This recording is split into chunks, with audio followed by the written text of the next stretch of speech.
apprend à l'instant qu'un avion d'Air India à destination de Londres, avec 242 passagers à son bord, s'est écrasé peu après son décollage, près d'Ahmedabad, en Inde. Ahmedabad, j'espère que je le dis bien. Donc il est possible que dans cet avion, puisqu'il allait à Londres, il est possible qu'il y ait des Français. C'est une nouvelle et c'est un drame qui vient à l'instant où nous avons eu cette information. Nous sommes donc avec Gabriel Cluzel, je le disais, qui est journaliste, et puis vous connaissez également Reda Bellatch, porte-parole du syndicat de police unité Île-de-France.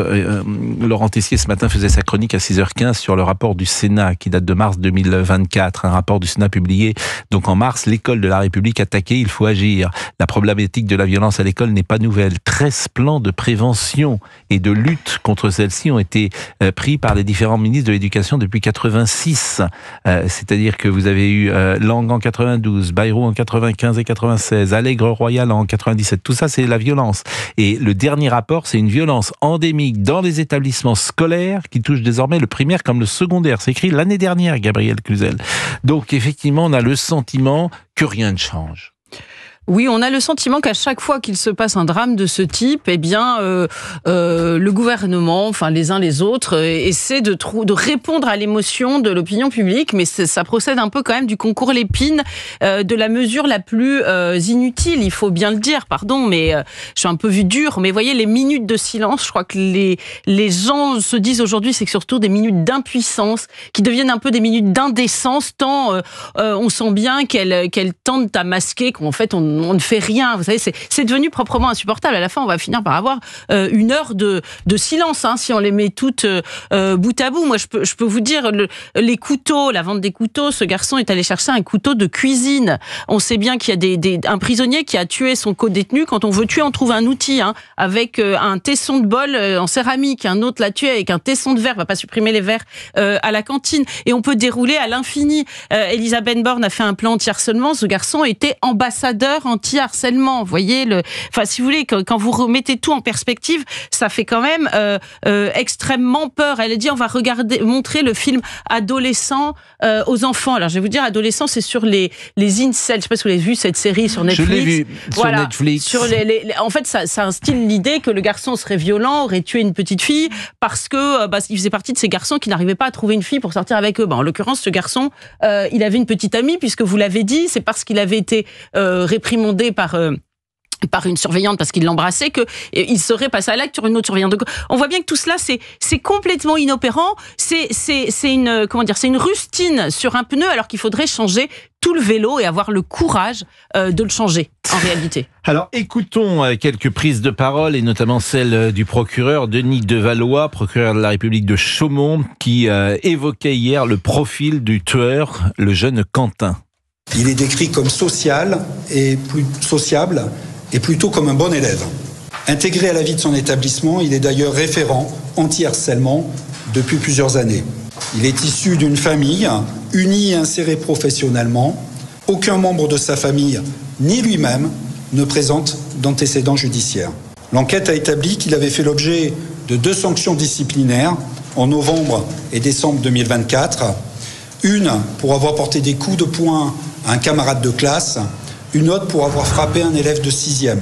Pour ces faits, 2 sanctions disciplinaires ont été apportées par l'établissement scolaire, une exclusion des cours pendant une journée avec présence au collège pour les premiers faits, puis une exclusion complète d'une journée pour les seconds.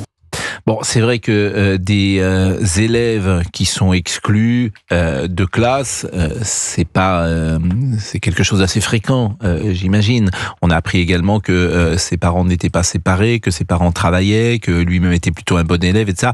Donc j'ai envie de dire, cet élève, a priori, il n'y a pas de problème de santé mentale. Le profil de cet élève est, est-ce qu'on peut dire banal ?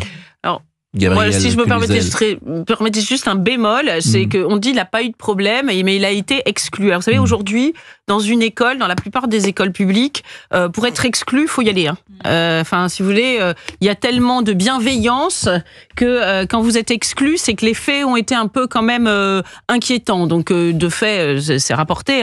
Donc, je me dis que ça, évidemment, personne ne pouvait prévoir ce passage à l'acte horrible, mais on peut imaginer quand même que les incidents, n'est-ce pas, qui ont conduit à son exclusion, enfin, je sais pas si d'autres partagent mon avis, mais pour avoir des enfants adolescents, aujourd'hui, pour se faire exclure, faut y aller. Non, mais Reda Bellage est avec nous. Évidemment, il peut prendre part à la discussion, même si je fais juste une parenthèse pour vous donner cette information que je vous donnais il y a quelques secondes. C'est donc un avion d'Air India reliant Ahmedabad à Londres impliqué dans un incident, et il se trouve que c'est un Boeing 787 qui pouvait transporter plus de 200 passagers. C'est ce qu'a précisé le porte-parole de l'aviateur, sans autre précision. On sait que Boeing traverse une période particulièrement difficile et que ces avions parfois sont mis en cause. Là, bien sûr, je n'ai absolument aucun élément pour aller dans ce sens, mais je vous donne donc cette information brute que cet avion qui transportait 200 personnes était un Boeing. Reda Bellage, lorsqu'on voit le profil de nos gens, le profil de cette famille, le profil de cet enfant, ce qu'il ne regardait pas des vidéos, il n'était pas, comment dire, sur les réseaux sociaux. Donc, on a l'impression qu'il échappe presque aux critères qu'on met parfois en place pour souligner la violence dans la société. Oui, c'est exactement ça. Et c'est pas un enfant issu de l'immigration. Oui, non. Parce que parfois, les enfants issus de l'immigration sont pointés comme plus violents ou dans des milieux plus violents. Et là, ce n'est pas le cas. Donc, j'observe que... Oui, c'est toute la difficulté sur ce dossier-là. C'est pour ça que je pense que depuis 2-3 jours, on essaie d'expliquer ce qui est inexplicable, en fait. Et c'est difficile. On n'aurait pas pu... Il était indétectable. Honnêtement, il était indétectable. Et puis, en plus... Même les faits, vous savez, là vous avez quand même les gendarmes qui sont sur place. Voilà, il sait qu'il va se faire. Les gendarmes. Il sait forcément qu'il va se faire interpeller derrière. Enfin, la situation, elle est complètement incompréhensible. Et après, je pense qu'il faut quand même mettre. S'il y a des mesures à prendre, je pense qu'il faut faire on est obligé à un moment là de faire pour le coup du général en fait. C'est-à-dire, voilà, il faut s'attaquer sur tous les fronts. Là, je pense que la seule chose qui aurait pu peut-être éviter ce type de fait, c'est peut-être plus de prévention dans tous les établissements de France où on fait prendre, où on crée un électrochoc. Moi, je me souviens quand j'étais beaucoup plus jeune, quand j'étais en école au collège, on avait vu une vidéo où c'était un pays en Afrique où voilà, il y avait les enfants souffraient de malnutrition et tous les gamins, on avait tous fini en pleurs, en fait. Les images, c'était tellement... Voilà. Et je pense qu'aujourd'hui, dans cette jeunesse-là, la notion de violence, elle existe, mais je ne sais pas à quel degré. C'est ça qui m'inquiète. Parce que je pense que c'est là le problème. Vous avez des ados chez vous, Reda Bellage? 20 ans, 23, 24 dans 15 jours, et 14. Bon, 14 ans. Est-ce que vous vérifiez ce qu'il a dans son cartable quand il part ou elle part à l'école? Oui, alors moi je vérifie son cartable, je regarde l'historique de son téléphone portable, je le suis sur les réseaux. Ça, je pense que c'est la meilleure des choses à faire. Et puis voilà. Qu'est-ce que vous appelez suivre sur les réseaux? C'est-à-dire que je le follow.